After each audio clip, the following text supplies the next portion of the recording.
Quando um crime acontece, a gente logo pensa na punição de quem cometeu, certo? Mas e o prejuízo da vítima?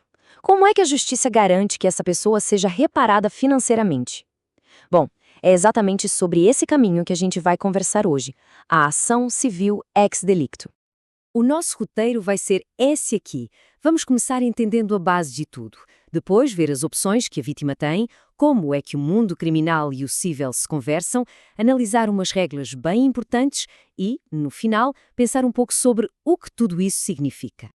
Para começar, uma coisa que a gente precisa ter bem clara é que, depois que um crime acontece, a justiça funciona como se tivesse duas pistas paralelas, sabe? E cada uma tem um objetivo bem diferente. A grande questão é essa, né? Um crime sempre deixa um rastro de prejuízo.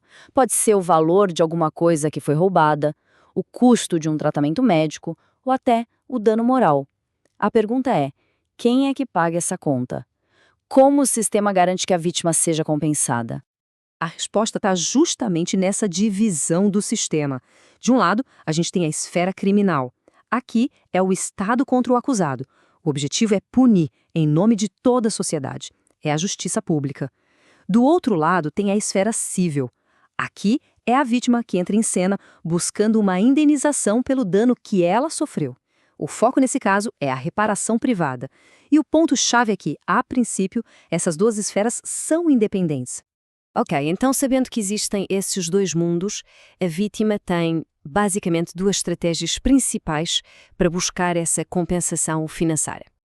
A vítima pode escolher entre dois caminhos. O primeiro é como uma via expressa, a execução civil, mas essa via só abre depois que o processo criminal termina e com uma condenação definitiva, sem mais recursos. O segundo caminho é a ação civil independente. Essa aqui pode ser usada ao mesmo tempo que o processo criminal está rolando e tem uma vantagem bem interessante. Permite cobrar a reparação não só do criminoso, mas de outras pessoas que possam ser responsáveis também. E quem é que tem o direito de começar essa busca por reparação? A lei é bem direta. A própria vítima, claro, se ela for incapaz, seu representante legal, e em caso de falecimento, os seus herdeiros. Agora a coisa começa a ficar mais interessante. Se essas esferas são independentes, o que acontece no cível se o réu for considerado inocente lá no processo criminal? A discussão acaba? Olha, a regra geral é que não acaba.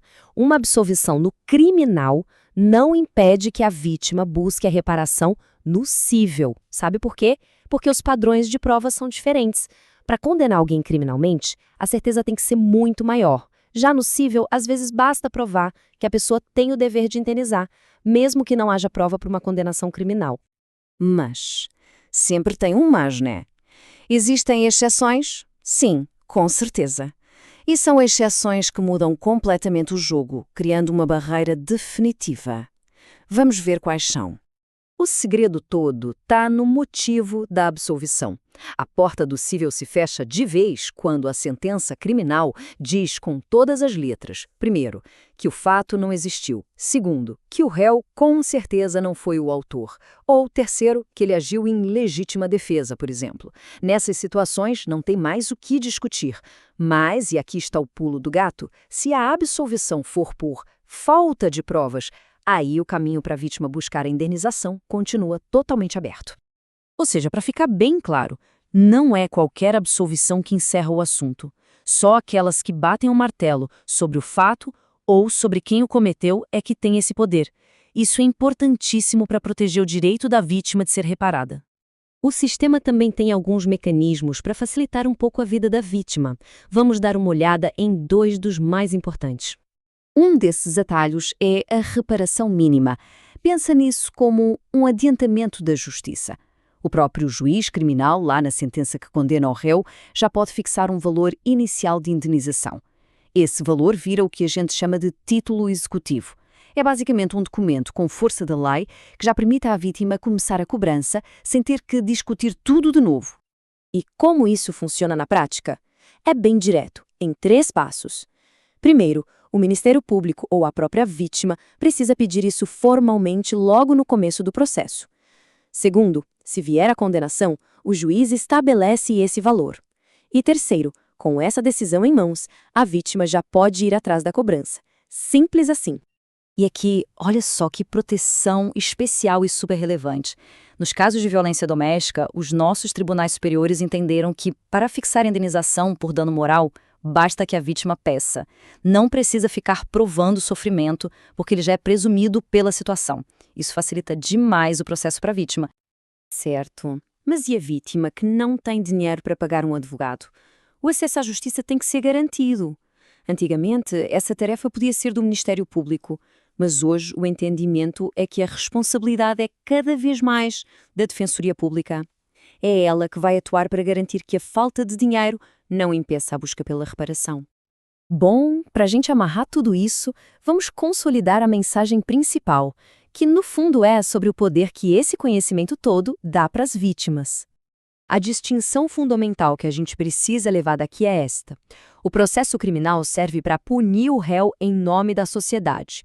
Já a ação civil serve para reparar o dano da vítima, para tentar, na medida do possível, fazer com que ela volte à situação em que estava antes do crime.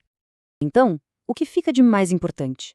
Primeiro, que punição e reparação correm em pistas separadas. Segundo, que a vítima tem escolhas e estratégias diferentes para seguir. E talvez, o mais importante de tudo, que um veredito de inocente no crime raramente significa o fim da linha para quem busca uma indenização. E para fechar, fica uma reflexão. Esse sistema que a gente tem, que muitas vezes faz a vítima lutar em duas frentes diferentes, é um modelo mais justo? Ou será que a reparação do dano deveria ser uma consequência automática da justiça criminal? Fica aí uma questão importante sobre o que realmente significa fazer justiça.